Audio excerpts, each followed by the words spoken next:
So I just want to make a quick video here for the 10, 12 people that are probably going to watch this and find it useful. But I put a set of Airlift airbags on the back of my RV. And the reason I did it is because it's pretty big, pretty heavy. And yes, it's on a Ram 5500 chassis, but there's only a set of leaf springs down there. And, you know, probably want to give them a little help. So I'm going to get under here and show you guys what I did. Okay, this is great. Okay, this is good stuff. Good stuff. Okay. Oh, God. I should have put a mat out. Oh, I really should have put a mat out. All right. So hopefully you guys aren't like me and are going to be working like gentlemen. So, here, what I did. There's one of the bags. Okay, here's the other bag. Installation really wasn't bad.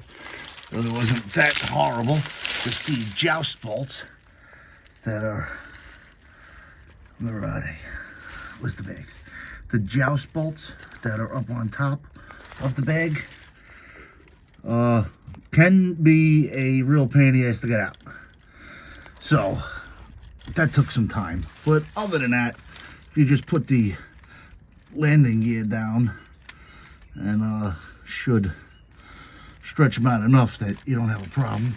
But what I did differently is right there.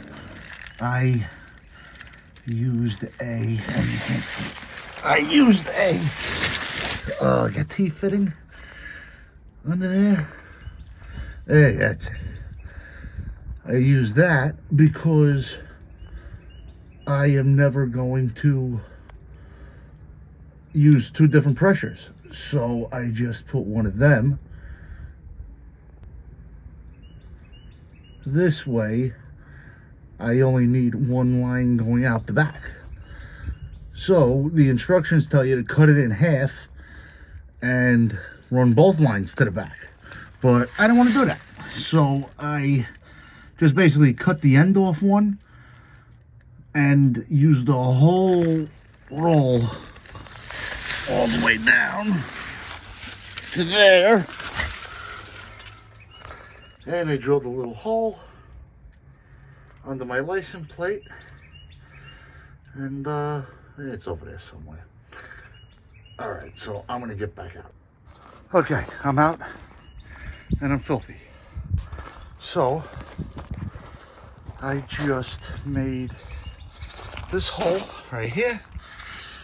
Got my one little hole, and also I got this thing, one of these guys that I've had for a long time because my air in my car tire goes flat constantly. So you put it in there like so. Get it. Turn this thing on, and that's it. And I set it at 28 the other day, and it's holding at 28. There you go. No one needs all that electric stuff. We don't need that crap. That's just more shit to break.